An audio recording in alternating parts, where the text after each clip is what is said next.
At 68, Dwight Yoakam is no longer holding back.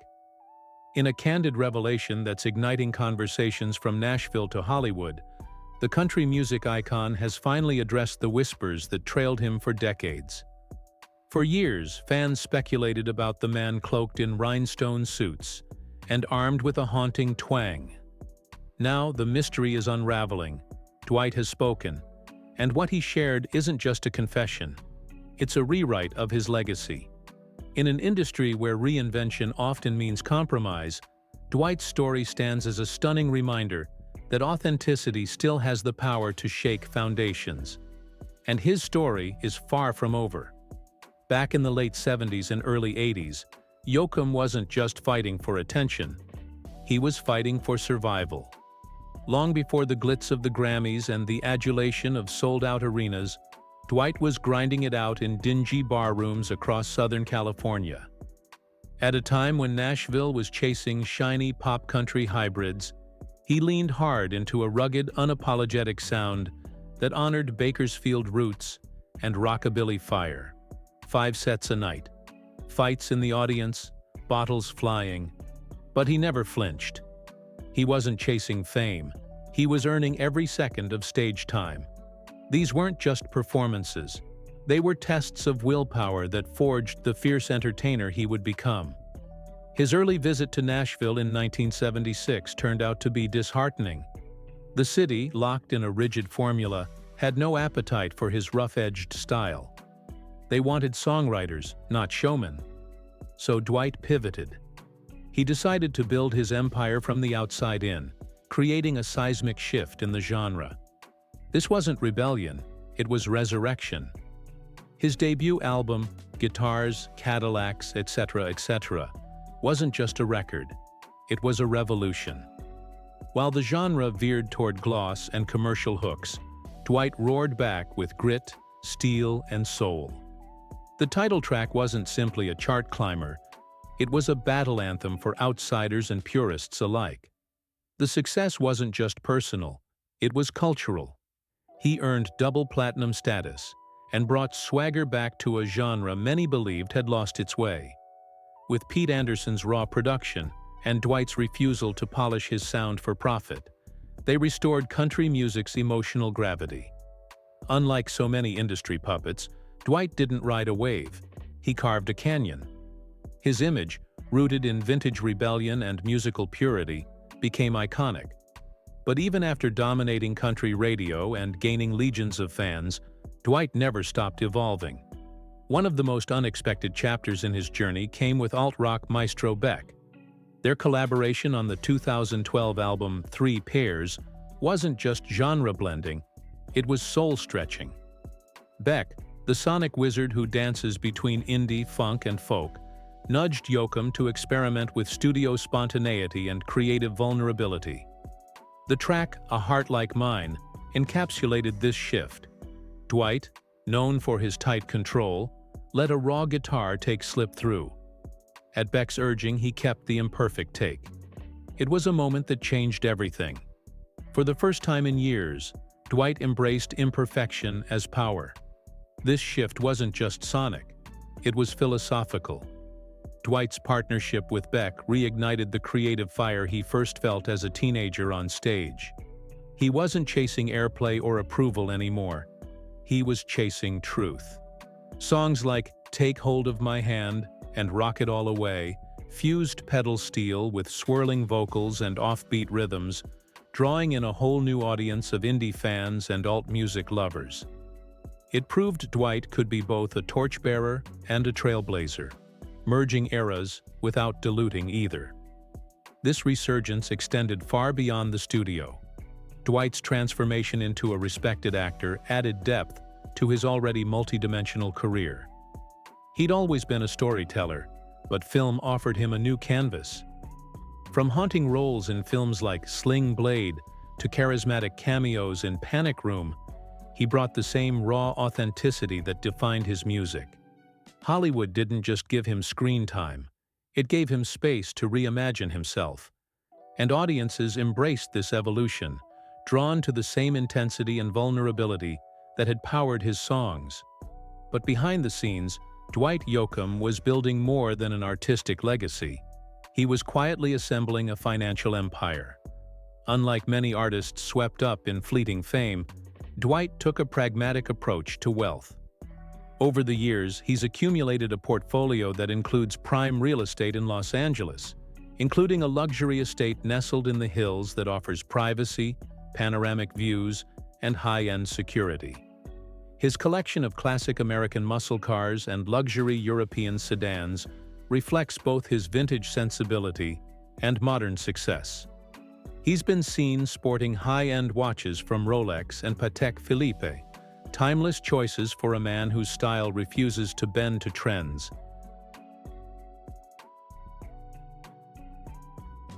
But it's not just about flashy assets. Dwight has also ventured into business, securing ownership stakes in entertainment ventures and music publishing. He's invested in film production companies, retaining creative and financial control over projects he believes in. These strategic moves, combined with smart real estate acquisitions, have fortified his wealth and ensured his independence. Perhaps most impressively, Dwight has consistently maintained comprehensive insurance coverage across both personal and business interests, from health policies that covered tour-related risks to asset protection plans for his homes, cars, and instruments. These aren't just details, they're lessons. Dwight Yoakam's financial journey is a blueprint in sustainability. He didn't blow through fortunes or tie his wealth to risky endorsements. Instead, he focused on longevity, diversification, and control. His refusal to rely solely on label deals or acting gigs gave him the power to choose his projects and pace. For younger artists, his strategy sends a clear message. Fame fades, but ownership endures. What makes Dwight's story even more compelling is how he's remained grounded through it all.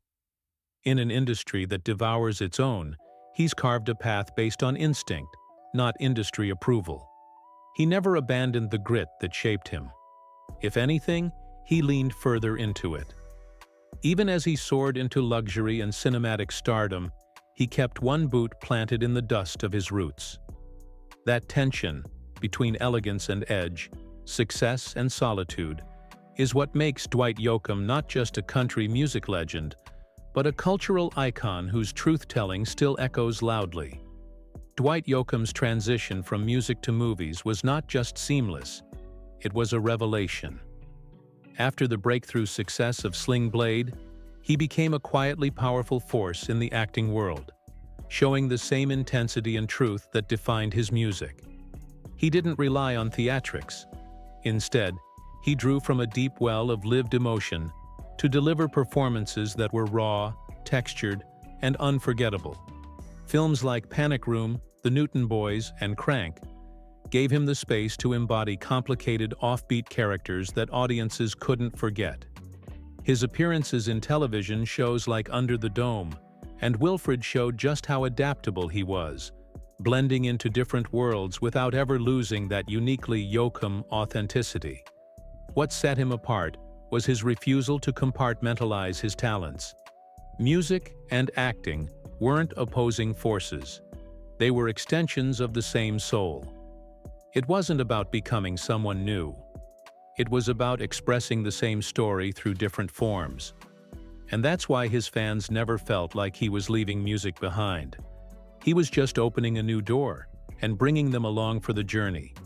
But even as Yoakam was winning hearts on the big screen, tensions were simmering beneath the surface, particularly in his relationship with Nashville. While Music City was busy polishing country's image with commercial appeal in the 1980s, Yoakam was heading in the opposite direction. He threw himself into the Bakersfield sound, a raw, guitar-heavy style made famous by Buck Owens and Merle Haggard, and delivered it with a rock-and-roll swagger that made him stand out. His look alone was enough to cause a stir. Tight jeans, rhinestone jackets, and that ever-present cowboy hat turned heads and stirred debate. This was not the polished country crooner the industry had come to expect, and his refusal to court the favor of Nashville's elite only deepened the rift. He built his fan base from gritty rock clubs in Los Angeles, creating a lane so distinct that even the Nashville establishment had to take notice eventually. It was this resistance that ultimately became his legacy. He wasn't just a country star. He was a renegade voice who bent the genre's future. And yet, behind the glitz and glory of his rebellion, there were cracks forming in his creative partnerships. One of the most significant was with Pete Anderson, the producer and guitarist who had been Yoakam's right-hand man during his rise. For nearly 2 decades, they created magic. Albums like This Time in Guitars, Cadillacs, etc., etc., redefined the genre and brought fans flooding in. Anderson's crisp guitar work and Yoakam's unmistakable voice were the perfect pairing. But the harmony didn't last. In 2004, Anderson filed a lawsuit, claiming that Yoakam had failed to follow through on concert commitments, causing significant financial fallout. Anderson had reportedly poured his own resources into those shows, and the cancellations cut deep. While neither side spoke extensively about the dispute, the damage was clear. It wasn't just a legal break, it was the end of a creative era. And from that moment forward, Yoakam took full control of his music's production, reshaping his sound and taking a new direction that was deeply personal. This legal battle marked more than just a separation from Anderson. It signaled the beginning of a broader fight for control. In 2021, Yoakam took on Warner Music Group in a high-stakes copyright dispute. At the heart of the conflict was ownership of his debut album, Guitars, Cadillacs, etc., etc., a cornerstone of his career and of modern country music. Under the Copyright Act, artists can reclaim their works after 35 years. Yoakam filed termination notices to regain control of his early catalog, alleging that Warner Music continued to distribute and profit from his recordings without honoring those notices. The implications were massive, not just for Yoakam, but for artists everywhere fighting for ownership of their legacies. Though the case never went to trial, it ended in a private settlement in 2022. The details remain sealed, but insiders speculate the agreement involved renegotiated terms on how his early catalog would be managed moving forward. It was a powerful reminder that behind the music are legal battles that shape how that music lives on, and who gets to profit from it. Amid these career-defining moments, Yoakam's financial journey tells a fascinating story of evolution and strategy. In the early days, his earnings were modest, grounded in gritty live performances and albums that challenged the mainstream. But by the late 90s and early 2000s, as his acting career took off and his music found new audiences, Yoakam's net worth began to climb. From early estimates of around $2 million in the 1990s, his fortune grew steadily. By 2010, thanks to smart royalties, touring, and acting roles, he was worth over $15 million. As of now, his estimated net worth is around $45 million, with a projected growth driven by syndication royalties, licensing rights, and select touring. But it's not just the money, it's how he's used it. Yoakam's real estate portfolio is impressive. He owns properties in California, including a Spanish-style estate in the Hollywood Hills, valued at over $6.5 million. Another property near Santa Monica, where privacy meets luxury, boasts a panoramic view and vintage charm, estimated at $4 million. These homes reflect not just wealth but taste. Each estate chosen with a blend of functionality and timeless design in mind. His car collection is equally iconic. Known for his love of classic American muscle cars, he has owned a cherry red 1968 Camaro and a sleek black 1965 Ford Mustang Fastback. He's also been seen cruising in a Bentley Continental GT, proof that while his roots are in honky-tonk, his lifestyle is decidedly upscale. High-end watches have also caught his eye. He's worn vintage Rolex models on red carpets, including the Submariner and the Day-Date, which together add another 6 figures to his collection. Though he doesn't flaunt it often, Yoakam is said to have partial access to a private Gulfstream G450 jet through a fractional ownership program, perfect for maintaining a flexible tour schedule while avoiding the press. His lifestyle, while occasionally lavish, is also deeply rooted in privacy and legacy. He invests in his music archive, film scripts, and charitable causes that align with his values. It's not just about building wealth, it's about preserving influence. Dwight Yoakam's bold move into filmmaking with South of Heaven, West of Hell wasn't just a career experiment. It was a gamble with his finances, reputation, and legacy. In a Hollywood twist more dramatic than the film itself, Yoakam took the wheel on every aspect of the 2000 Western: acting, directing, writing, scoring the soundtrack, and even co-producing. It should have been a landmark moment. Instead, it became a cautionary tale of ambition meeting harsh reality. As the cameras rolled and costs spiraled, major investors dropped out, leaving Yoakam to shoulder the financial burden alone. Reports suggest he sank his own money into the project and even fell into debt to see it through. That decision not only strained his bank account but also cracked his relationships with longtime collaborators, leading to lawsuits and fallout within his inner circle. Despite the critical panning and commercial flop, fans today revisit the film not as a failure, but as evidence of an artist's raw determination. It's the kind of move few would dare to make, one that, while flawed, cemented Yoakam as someone unwilling to play it safe. But the financial toll didn't end with the film's wrap. That project impacted his real estate and luxury lifestyle too. Over the years, Yoakam quietly built a real estate portfolio worth millions, including properties in Brentwood, Los Angeles, and Tennessee.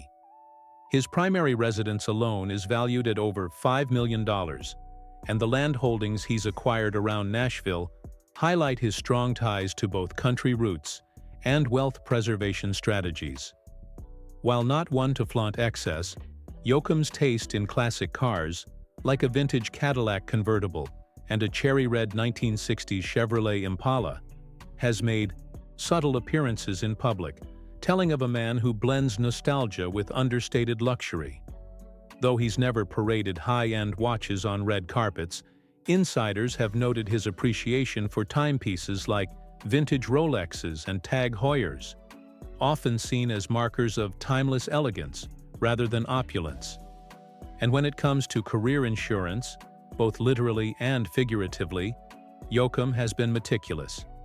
His asset portfolio is said to be heavily insured, covering not just real estate, but also his vocal cords and performance liabilities. This is especially critical for someone who's toured as consistently as he has. Through the years, Yoakam also protected himself financially through investments in music publishing rights, ensuring that he earns residuals from a catalog spanning 4 decades.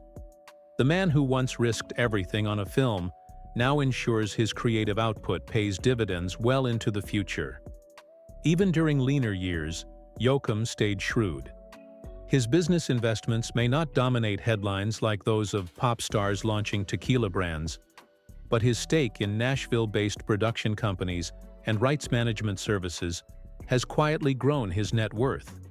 As of now, estimates place his wealth between $45 to $50 million, with projections indicating steady growth fueled by streaming revenue, licensing deals, and live performance fees. He's not just riding on nostalgia. His SiriusXM show, Dwight Yoakam, and the Bakersfield Beat not only generates income but strengthens his brand as a torchbearer of traditional country. He's monetized his legacy without diluting its authenticity. Looking back on his acting journey, it's clear Yoakam was never just dabbling. From his chilling portrayal in Panic Room to offbeat roles in Wilfred and Wedding Crashers, each appearance added dimension to his brand. He's taken roles that defy expectations, walking the fine line between menace and vulnerability, humor and melancholy. The artistic cross-pollination between his acting and music has given both a richer texture. Fans sense the connection, a kind of lived-in authenticity that isn't manufactured. Yoakam has said his time on stage with a guitar isn't that different from being on a film set. Both demand honesty. And it's that raw truth, conveyed in every note and every look, that fans have clung to for decades. Still, one of the most surprising revelations is how deeply Yoakam's financial choices have mirrored his creative ones. Strategic risk-taking, long-term thinking, and a refusal to settle. Take his real estate strategy again, buying and holding instead of flipping, focusing on heritage homes rather than modern compounds. Or his reluctance to jump into fleeting brand deals, choosing instead to build long-term equity through rights management and music ownership. Unlike many in Hollywood who burn through earnings in the name of lifestyle, Yoakam has navigated with a calculated cowboy-like stoicism. That's a financial lesson worth noting. Know your worth, control your assets, and never let fame dictate your investments. And while some moments in his journey could be called missteps, they've all shaped a more thoughtful, seasoned artist. He's become a mentor, not just musically, but in business acumen too. Younger artists seek him out not only for advice on lyrics or stage presence, but for lessons on ownership, authenticity, and longevity. It's this blend of heart and strategy that has ensured his relevance in an ever-changing industry. As the music world shifts and genres collide, Yoakam remains a symbol of resilience, a legacy artist whose value has only appreciated with time. Now at 68, he isn't winding down. He's shifting gears. With more acting roles on the horizon and interest in directing projects that align with his creative ethics, Yoakam continues to evolve. Sources close to him hint at behind-the-scenes development on a music biopic, where he may take on both directorial and musical roles, bringing his journey full circle with the control and wisdom he lacked in 2000. This time, the foundation is stronger, the risks more calculated. And the fans? They're here for the ride. A new generation has discovered his catalog through digital platforms, while longtime followers admire how gracefully he's aged. Not just in appearance, but in ethos. In a landscape obsessed with reinvention, Yoakam remains steadfast, proving that staying true to oneself can be the most radical reinvention of all. His future is layered with potential, both artistically and financially. As investments mature and new ventures take shape, his projected net worth could exceed $70 million within the next decade, especially if streaming royalties and production investments continue their upward trends. For fans watching his trajectory, it's more than just a comeback. It's a masterclass in endurance, ownership, and reinvention. From heartbreak to Hollywood legacy, Jackie Gleason's story had it all. Smash that like, drop a comment, and subscribe for more.